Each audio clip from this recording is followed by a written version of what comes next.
बहुत पुरानी बात है। बगदाद के करीब एक गांव में एक बहुत अमीर सौदागर रहता था जिसका नाम शेख मंसूर था। शेख मंसूर के पास दौलत, ज़मीनें और मवेशी बेहिसाब थे, लेकिन वो अपनी ज़िंदगी के आखिरी अयाम में बहुत परेशान था। उसकी परेशानी की वजह उसके 3 बेटे थे, काशिफ, जाहिद और अरसलान। काशिफ, जो सबसे बड़ा था, उसे दौलत जमा करने का बहुत शौक था। वो हर वक्त यही सोचता कि कैसे ज़्यादा सोना इकट्ठा किया जाए। जाहिद, जो मुंझला बेटा था, उसे ताकत और हथियारों का शौक था। वो चाहता था कि लोग उससे डरे। अरसलान, जो सबसे छोटा था, वो खामोश तबीयत का मालिक था। उसे किताबें पढ़ने और बुजुर्गों के पास बैठने का शौक था। वो हमेशा हिकमत और दानाई की बातें सीखता रहता। जब शेख मंसूर को लगा कि अब उसका आखिरी वक्त करीब है, तो उसने तीनों बेटों को अपने बिस्तर के पास बुलाया। उसने खांसते हुए कहा, मेरे बेटो, मैंने अपनी सारी जिंदगी बहुत मेहनत की है। मैं नहीं चाहता कि मेरे मरने के बाद तुम लोग जायदाद के लिए लड़ो। इसलिए मैंने अपनी सबसे कीमती चीज, मेरा खुफिया खजाना, एक वीरान जजीरे पर छुपा रखा है। तीनों बेटों के कान खड़े हो गए। शेख मंसूर ने अपनी तकिए के नीचे से एक पुराना और बोसीदा नक्शा निकाला और उसके 3 टुकड़े कर दिए। उसने एक एक टुकड़ा तीनों को दिया और कहा, ये नक्शा तुम्हें उस गार तक ले जाएगा जहां मैंने 3 संदूक रखे हैं। पहले संदूक पर लिखा है दौलत, दूसरे संदूक पर लिखा है ताकत, तीसरे संदूक पर लिखा है सुकून। तुम तीनों को वहां जाना होगा और अपनी अपनी पसंद का एक एक संदूक चुनना होगा। लेकिन याद रखना, जो संदूक तुम एक बार चुन लोगे वही तुम्हारी किस्मत होगा। तुम उसे बदल नहीं सकोगे। ये कहकर शेख मंसूर का इंतकाल हो गया। तीनों भाइयों ने बाप को दफनाया और अगले ही दिन सफर पर निकल पड़े। सफर बहुत कठिन था। उन्हें समंदर पार करना था, घने जंगलों से गुजरना था और पहाड़ों पर चढ़ना था। सबसे पहले वो एक खौफनाक समंदर के किनारे पहुंचे। वहां सिर्फ एक छोटी सी कश्ती थी। बड़े भाई काशिफ ने कहा, मैं सबसे बड़ा हूं, मैं कश्ती पर बैठूंगा, तुम दोनों तीर कराओ। मुंझले भाई जाहिद ने तलवार निकाली और कहा, जिसके पास ताकत है कश्ती उसकी है। दोनों लड़ने लगे। तभी छोटे भाई अरसलान ने कहा, भाइयों लड़ो मत, हम तीनों मिलकर इस कश्ती को ठीक करते हैं और बारी बारी चप्पू चलाएंगे। अगर हम लड़ते रहे तो खजाना तो दूर, हम ये समंदर भी पार नहीं कर पाएंगे। अरसलान की हिकमत काम कर गई और वो समंदर पार कर गए। फिर वो एक घने जंगल में पहुंचे। वहां उन्हें रास्ते में एक बूढ़ी औरत मिली जो भूख से निढाल थी। बड़े भाई काशिफ ने उसे धक्का दिया और कहा, हटो रास्ते से, हमें खजाने तक पहुंचने में देर हो रही है। जाहिद ने भी उसे नजरअंदाज किया, लेकिन अरसलान रुक गया। उसने अपने हिस्से का खाना उस बूढ़ी औरत को खिला दिया। बूढ़ी औरत ने खुश होकर अरसलान के कान में एक बात कही, बेटा याद रखना, जो चीज आंखों को सबसे ज्यादा चमकदार लगे वो अक्सर धोखे होती है।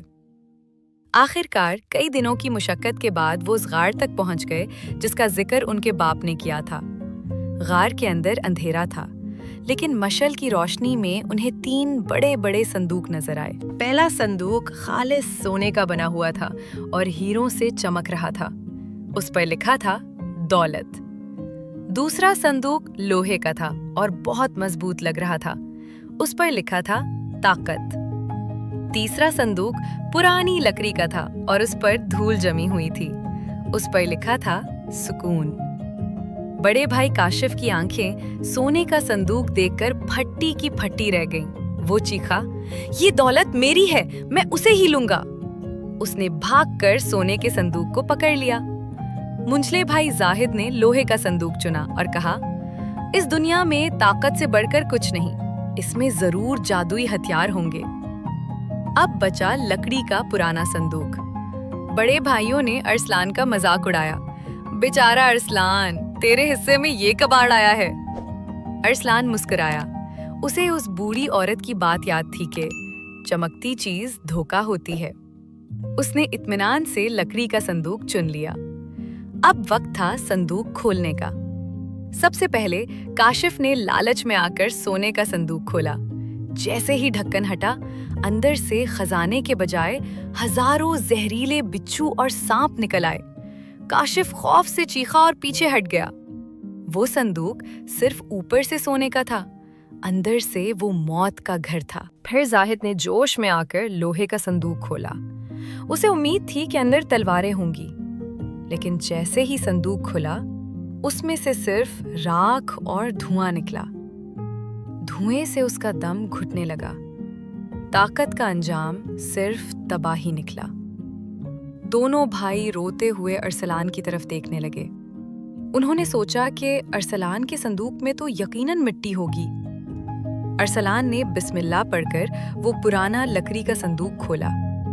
जैसे ही संदूक खुला, पूरा गार एक खूबसूरत खुशबू से महक उठा। संदूक के अंदर ना सोना था ना चांदी। उसके अंदर एक किताब थी और उस किताब के नीचे एक छोटा सा खत था। अरसलान ने खत उठाया और पढ़ना शुरू किया। ये उनके बाप शेख मंसूर की लिखाई थी। उसमें लिखा था, मेरे प्यारे बेटो, अगर तुम ये पढ़ रहे हो तो उसका मतलब है तुमने सुकून को चुना है। याद रखो, दौलत सांप की तरह डिस लेती है और ताकत धुएं की तरह उड़ जाती है, लेकिन इल्म और हिकमत वो खजाना है जो ना चोरी होता है और ना खत्म होता है। इस लकड़ी के संदूक के नीचे मैंने अपनी सारी जायदाद के असली कागजात छुपा रखे हैं। चूंकि अरसलान ने ज़ाहिरी चमक के बजाय सादगी और सुकून को चुना, इसलिए आज से मेरी सारी सल्तनत का वारिस अरसलान है। लेकिन मुझे यकीन है कि अरसलान अपनी दानाई से तुम दोनों भाइयों को भी महरूम नहीं रखेगा। दोनों बड़े भाई शर्मिंदगी से सर झुकाकर खड़े थे। उन्हें अपनी गलती का एहसास हो चुका था। अरसलान ने आगे बढ़कर दोनों भाइयों को गले लगाया और कहा, हम तीनों मिलकर इस जायदाद को संभालेंगे। यूं बाप की वसीयत ने ना सिर्फ उन्हें असली खजाना दिया, बल्कि तीनों भाइयों को हमेशा के लिए एक कर दिया। तो दोस्तों, ये थी 3 भाइयों और 3 संदूकों की कहानी। शेख मंसूर ने तो अपनी वसीयत कर दी, लेकिन आज मैं आपसे एक बहुत मुश्किल सवाल पूछना चाहता हूँ। जरा 2 मिनट के लिए आंखें बंद करें और सोचें कि आप इस गार में खड़े हैं। आपके सामने वही 3 संदूक हैं। सोने का संदूक दौलत, लोहे का संदूक ताकत, लकड़ी का संदूक सुकून। अगर आपको नहीं पता होता कि अंदर क्या है, तो सच सच बताइएगा, आपका दिल किस संदूक की तरफ जाता? क्या आप काशिफ की तरह दौलत चुनते, जाहिद की तरह ताकत, या अरसलान की तरह सुकून? वीडियो रोकें और अभी कमेंट में लिखें कि आप कौन सा संदूक उठाते। मैं देखना चाहता हूँ कि मेरे कितने दोस्त सच्चे हैं और कितने दाना हैं।